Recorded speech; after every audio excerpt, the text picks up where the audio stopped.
Alors les fils tenseurs sont vraiment une entité médicale spécifique et à la jonction entre la médecine esthétique et la chirurgie esthétique. J'entends bien qu'effectivement ils ont leur pleine place dans ce qu'on appelle le lifting médical. Ça veut dire qu'on sera effectivement en dessous de la chirurgie esthétique en termes d'efficacité. On sera complémentaire par contre d'un comblement en termes de gestes médical esthétiques. La différence entre les fils résorbables et les fils définitifs sera de l'ordre de l'intensité de traction.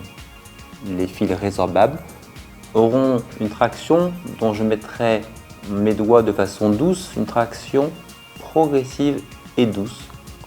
Les fils définitifs auront une traction nettement plus importante, plus prolongée dans le temps et se rapprochera du lifting chirurgical. On peut tout à fait utiliser, et c'est l'indication, de prolonger le geste de la pose de fil cranté ou de fil tenseur par d'autres gestes de médecine esthétique, que ce soit redonner de la volumétrie par de l'acide hyaluronique, que ce soit de compléter par un botox notamment, puisque les fils tenseurs agiront difficilement sur le front, ou que ce soit d'améliorer la qualité de la peau, la texture de la peau en surface, par les techniques de peeling, de mésothérapie ou de laser. Donc c'est vraiment un geste qui s'inscrit dans la prise en charge globale du patient. Les effets tenseurs sont immédiats et constatés tant par le patient que par le médecin.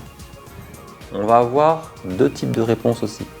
La réponse au fil tenseur résorbable sera une amélioration progressive, notamment à partir du premier mois qui suit la pose, par un effet d'induction collagénique, ce qu'on appelle.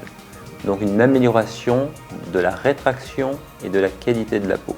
Leur effet va par contre s'atténuer progressivement, après cette courbe de progression, s'atténuer progressivement à partir de 12-14 mois, qui correspond à leur disparition d'effet.